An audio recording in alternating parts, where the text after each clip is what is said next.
Hello, my name is Emma Barrie. It is January 21st, 2017, and today I have the pleasure to interview my great-grandfather, John R. Wisniewski, also known as Jack Wisniewski. So, let's get started. What was school like when you were a child? The school that I went to was St. Francis here in Ottawa, and I lived exactly 3 blocks from the school, so I walked to school every day and went to church every morning because being a St. Francis Catholic school, you went to church, started your day, then you started school. But we had nuns for teachers, and a lot of grades were put together, like maybe first grade was a separate grade, but second and third was together, fourth and fifth, maybe sixth was one class. They kind of mixed it in. You have one class, or sometimes you had a double class because it's a smaller school. But I believe they got a really good basic education there. So. Okay, what types of things did you do for entertainment? For entertainment, it seemed like we played out in the backyard when we were real small, like 4 years old. Mm-hmm. We would build roads with little toy cars and little toy trucks, and then we would try to put sand in the truck and then dump it by hand. They weren't, the only thing that was mechanical on there was the wheels turned. Other than that, if you wanted to dump the truck, you had to lift it up and dump it over with your hand. But I think that most of the small stuff was like toys playing in the dirt. But then, of course, we had not motor scooter, just plain scooters in the garage, tricycles, and the bicycles, and a wagon. I used to spend a lot of time with a regular wagon with that one kind of handle on it. You put the handle back, put one knee in the wagon, and you use one leg to propel yourself, like a scooter, but your legs, one leg was just bent into a wagon. So that was mostly all of that growing up. But then when we got into about 6th grade, which is probably 10, 11 years old then, all the big kids from school, the 8th grade, they were all at the playgrounds at school. Playgrounds is only a block away. So then I didn't spend much time at home. I always wanted to be with the big kids at school. So we did everything over there, played card games, and we played Mumbly Peg, which is it's a game that no one plays anymore, and it's a good reason because you use a pocket knife to play that game.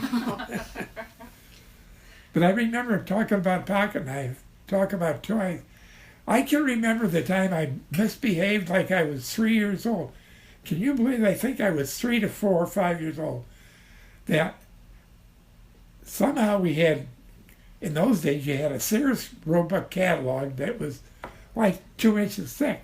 Well, you could get to the toy section, and I noticed, that with all the new toys that were out, so that's how we got our education. Not through TV, but we had to go mostly to a Sears catalog to get that kind of an education on toys. And of course, people at the school grounds now were starting to get boots. Boots came into fashion when I was, like 4 or 5. So we are in Sears Roebuck in Ottawa here. And I remember that I saw boots in the display. And I wanted those boots. And I was like a real spoiled brat. I remember laying on the floor, kicking and everything. My mom was giving in. My dad said no. My dad was holding the fire. Of course, my mom won, and I got my boots. And with a knife in them, too. I put a knife in them. Because I had older brothers, and they had all that stuff. I had toys available to me that were probably beyond my young age at the time. What is the biggest difference you see between life today from when you were growing up? Mobility. You could go from here to there, from here to the West Coast in just hours. Where before I can remember like even going to Chicago with my dad in an old car. Well, them old cars only went about 40 miles an hour. You hardly ever went 50, so it took quite a while to get to Chicago. And then besides that, the roads were not superhighways. They were just regular narrow roads, not much bigger or better than the city roads. But even in the city of Ottawa, I remember the western part of Ottawa and the north side there was a lot of dirt roads at that time when I was young. Mm-hmm. So mobility, you got around quite a bit. Bicycles were very popular way back then. And airplanes were just something you saw in the sky. I hardly ever got near one when I was young. Because, nobody really went from here to there by plane, except maybe big executives that could afford it, because I think it wasn't a common thing for regular people to be flying here and flying there back in the 30s. Mm-hmm. That was mobility. What were major events you remember going on in the world when you were a teenager? Actually, this one here is one I remembered when I was probably 7 years old. We didn't have TVs when I was 7. We just had radios.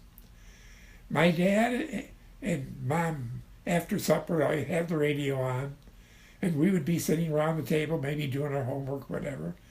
But news came over the radio that Poland was invaded by Germany at that time. And my parents were born in Poland, and they felt they were old people that they left back there in the old country because they came to the U.S. They worried about their people back there and what kind of problems they were going through being invaded.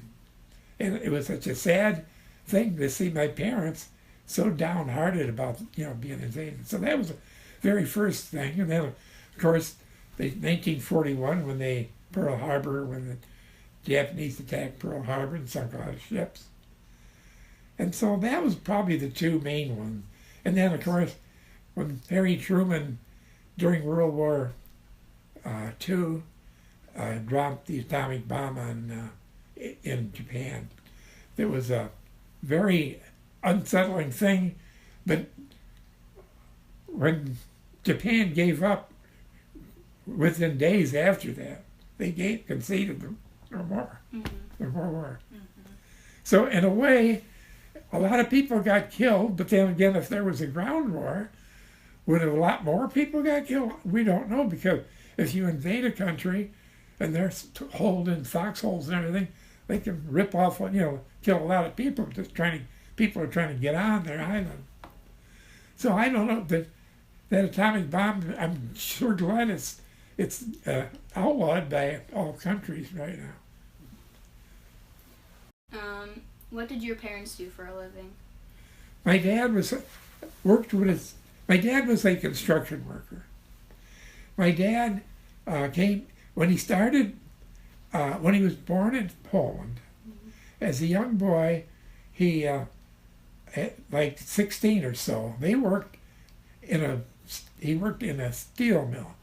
He worked in a steel mill in the boiler or the heat department where they build steam heat to melt the ore to make steel. And he was the shovel that kept the boilers and all the heat up. There wasn't gas heat at those days. Everything was fired by coal and boiler systems. So he did a lot of shoveling, and of course he had a body on him that would, like Arnold Schwarzenegger at that time, because the hard work. Yeah. And he developed his body. I remember talking to a fellow later on in life where he said, I was so impressed seeing you, Dad. Says he said, that was before Arnold Schwarzenegger. They didn't realize a man could get that muscular. So my dad was, he worked steel mill. What he did, let's see, I continue on with that Poland thing. He was working with his hand in the steel mill. Mm-hmm. He the Russians came in, or someone came in and said, all Polish boys age 16 and over have to. They had megahorns, and it runs through the street. All boys 16 and over have to report to be in the army, German army. Mm-hmm. Not the German, the Russian army. This was when Russia moved in. He was told to report to the Russian army. What he did, my dad, he skipped out of Poland. He was like I guess we call it. You could say he was a draft dodger, because he refused to join the Russian army because he was Poland. They think it's right that they took over the country. So he bugged out of there and went to Germany, got a job right away in the steel mill again, and I think it was Bremen, Germany, but doing the same job. Well, up there in Germany, he learned a lot more about America, and they talked about America, and they figured out how to get there.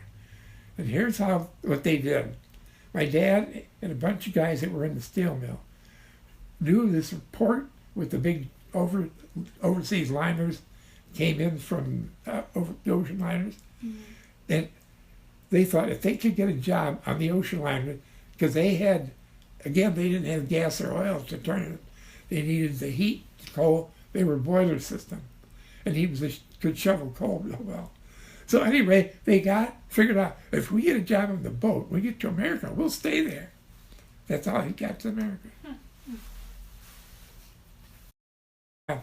So after he came to, he came into Ellis Island, got asylum, had friends in the Chicago area, mm-hmm.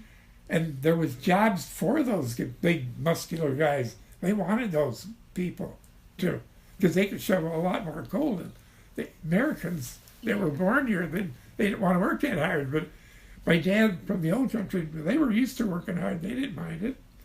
But he got a job in Chicago. Well, after, like 10 or 15 years of shoveling coal for the most part, he had heard about there was a glass factory being built in Ottawa, Illinois. And he had one friend in this area and confirmed that if he could come down here, that he could get a job at the glassworks. And he figured the glassworks was going to be better than the steelworks. So that's how we got from Chicago to Ottawa. And this is where we stayed. And my dad went on to, after the glass factory, he built in 1930s, he built 39, they were building war homes because the World War I was starting, or World War II, excuse me. World War II was starting. And then when the housing boom, at the time they were putting these houses all over the area because they were building a shipyard here in the neighboring city, Seneca. So he got to working in that, and all the guys, they weren't very well educated, but they were street smart. Mm-hmm. They knew they could get a job at that shipyard. It pays a lot more money, and they pay overtime. And here, this housing was kind of a cheap, get by as cheap as they could, the people that were putting that up. But the Navy and Chicago Bridge and Iron were building these ships to help invade France later on. And so they decided, let's get out of this housing and let's see if we can get a job at the shipyard. So then he did get a job, got hired right away at the shipyard. He never had any problem getting hired, maybe because of big and strong. Yeah. And that was the last job he had, and he was like 60 years old when he retired, 60, 62 maybe. No, he actually, 1945, that was the last job he had, 1945. Later on, and when he thought he was 65, he retired under Social Security. And Social Security had a whole bunch of dates, and they couldn't nail down very well exactly when his birth year was. It was listed at 89, 91, 87, and finally the best documentation they could come up with, that he was born in 87. So paid him his Social Security back pay. So he got a nice big check, and of course, in those days when you got a check for a few $100 or maybe $1,000, man, that was like a fortune. But anyway, so he put on a big party. That's about how my dad's life. Okay. One footnote. The boats that he was building were the type that the front came down where all the troops went running up, storming on the beach. The shipyard, I don't know if you not want this or not information, but it was the Seneca Shipyard, Chicago Bridge and Iron was the name of the Chicago company that was building them with the U.S. Navy. They were the ships, if you saw a picture of them, and there is one in Utica Museum if you want to see one, all built. Okay. If you want to go in there and take a picture of that, I don't know. But that's where your grandpa spent 5 or 6, 7 years building them. But the front door is open, and there's tanks, heavy artillery and stuff in the boat. And they went up to the shore. Of course, the boat could only go so far. And then ramp would down, doors would open, ramp would down, and these equipment would go up on shore, and then they were invading France. Yeah. My dad not only raised 12 kids, he owned 2 homes at the same time, had an expensive car, always had Packards, which were an expensive car at the time, had pianos that were like over $1,000. He always had money, but nobody knew exactly. We always try to wonder how did he do that? But, there was no means. But the only thing I came up with, and possibly my dad, my mom had it. That's another story. But my dad, he got hurt on the job on construction while he was out. Got hurt by one of the machines. A bucket hit him in the back or broke his collarbone and that. And he might have got an insurance. He might have got an insurance settlement for a few $1,000s. And man, did that ever make the difference? Mm-hmm. So that's the only place I know. But he's always had money. So yeah, I give him a lot of credit. I always said my mom was book smart. She could read and write. She was born in Poland. Come over here and she's 10, actually 12.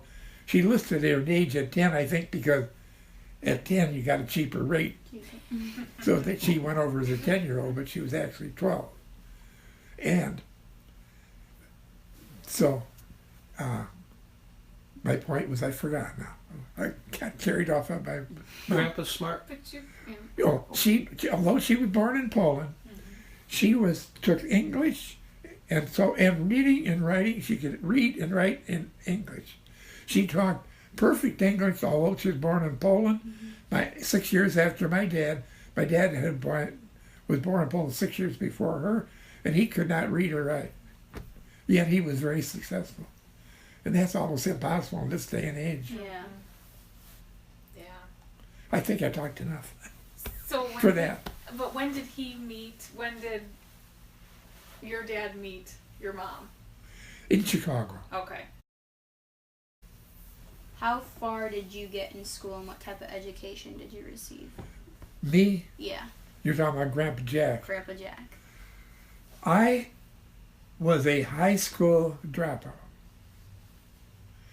Like I told in a previous, I don't know if you're going to connect these dots here, but previously I told you I had worked at 15 years old, so I got a taste of making decent money. So I was going to go back to school as a sophomore when my dad said that I could get a job at the shipyard.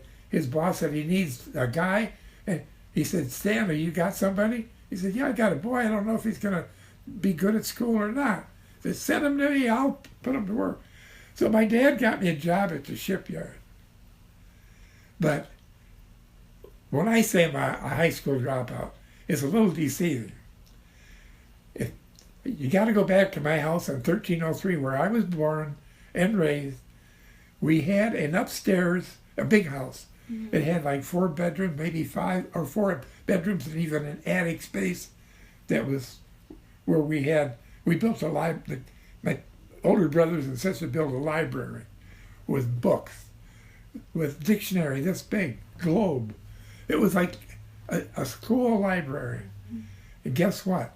I read classics up there. Louis May. I was actually I'm a lot more educated than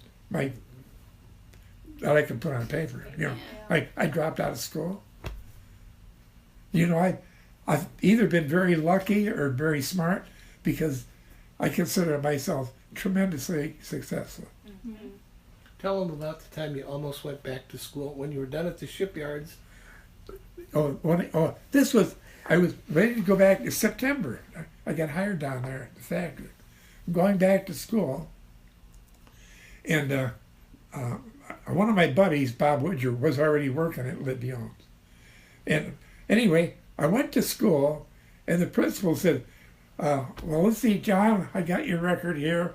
Let's see, you still have some truancy or some whatever violations they were. I'd have some girls this often. Me and a girl would skip class and go in the what do you call it, where they have the stage or auditorium.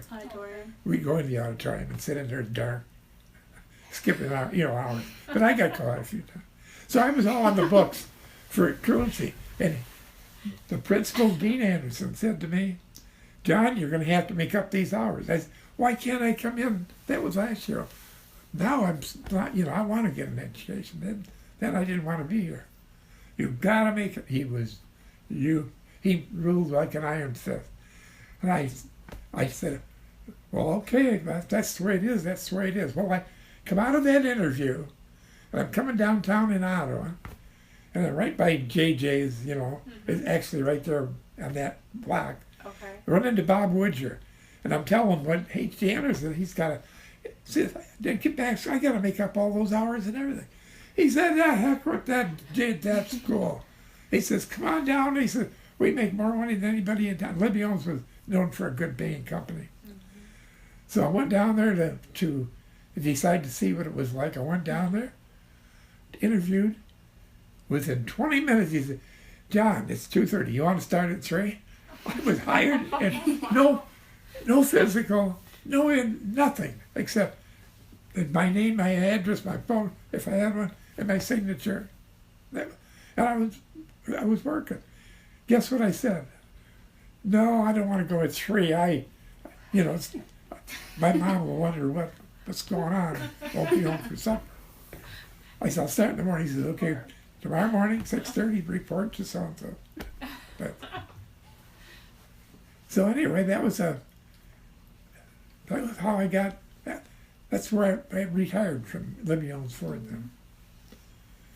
But they were all 16, and we got a job. After our freshman year, they got a job at National Biscuit for the summer only, for 3 months, and I was 15.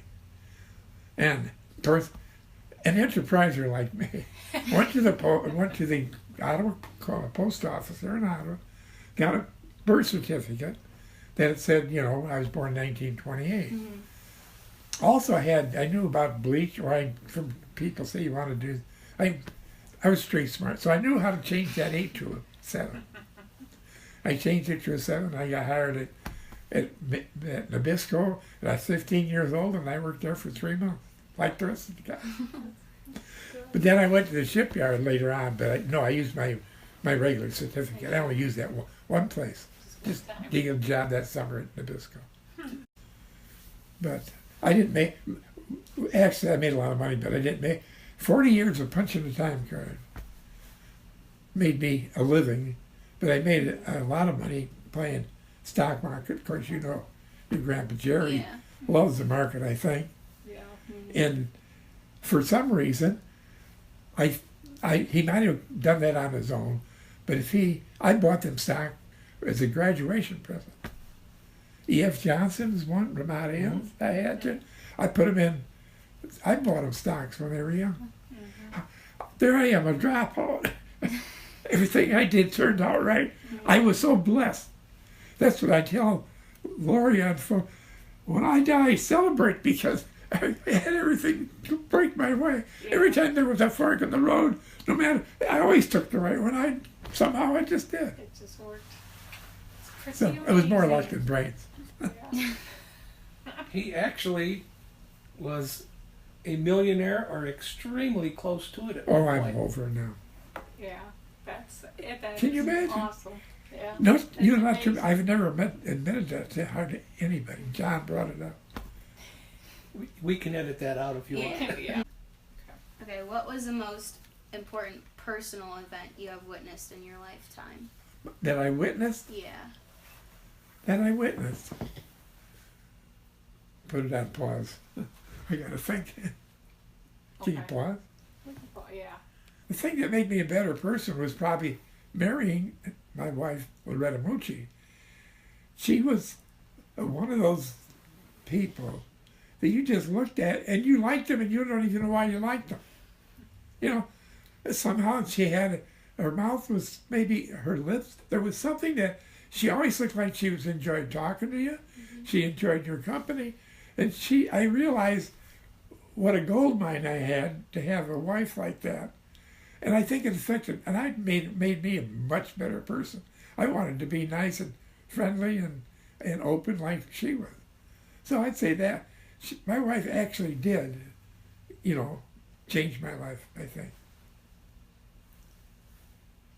How did you guys meet? Well, I'll tell you what.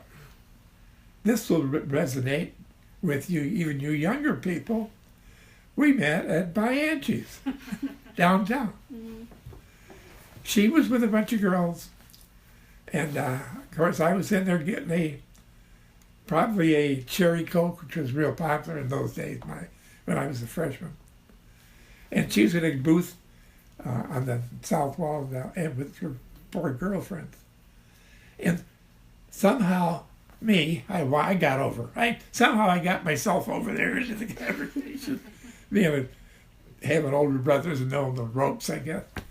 But anyway, but the girls were all thought that Loretta was going to be perfect for me. Her girlfriends were fixing her up with me, I think. So anyway, I thought, out of all the girls, I did kind of kept my eyes mostly on her. Mm-hmm. Well, a week later, I can't remember the end of that day, except maybe I went on and made, the girls with the girls, and I just went on doing what I always do. But a week later, I'm walking right by across the street from the Bianchi, right by the courthouse side, and here come her and the 4 girls down the sidewalk, and I'm going towards the Illinois Theater somewhere. And I said, anyway, come on, I know you. She said, yeah, I'm Loretta Mucci. My brother runs Hank's. I said, so you're that. I always tease her about saying that.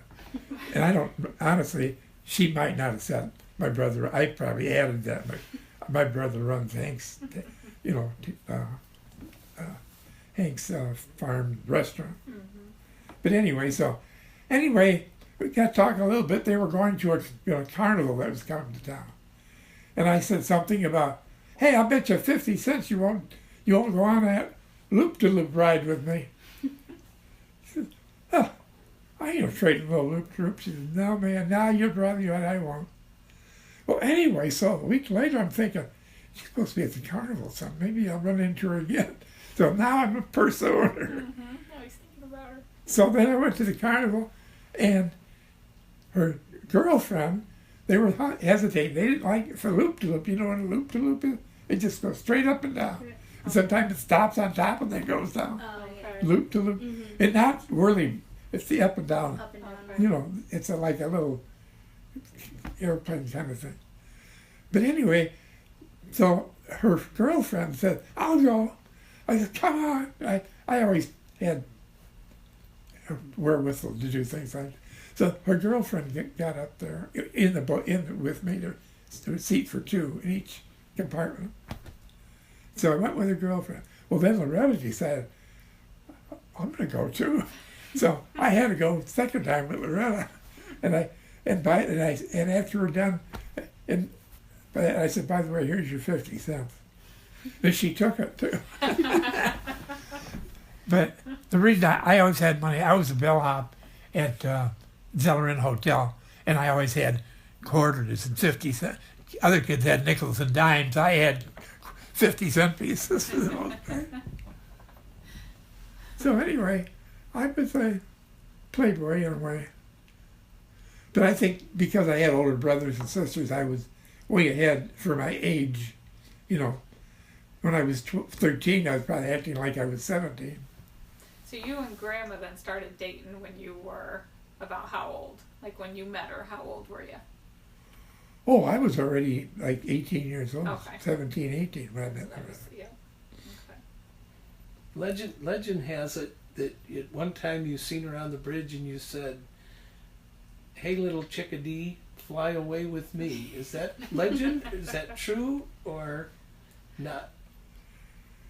I was with her. I said that. I said a lot of things.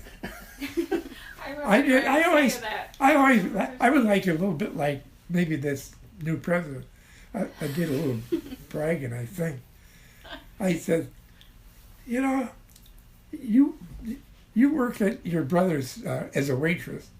I said, and guys are always in there and always take a double look at you. I don't really care for that. I'll tell you what, if you stick with me, I'll get 2 jobs and you won't have to work at all. That was a big deal. Girls didn't want to work then. Now, oh, they all want jobs. Yeah. Back in the early 40s, you know, women were more women at home than there were working. It was Rosie the Riveter during World War II, during 1940s, 44, that they really got popular, women working. That was the poster child was Rosie the Riveter. Of course, have you heard that? Rosie the Riveter? Do you know what he's talking about? The poster with the It's a poster that women are now Oh, working in. Yeah, I know. her arm up. But their arm. It was Yeah. actually it was a poster of her. Women were getting into the workforce. Yeah. I have one last question.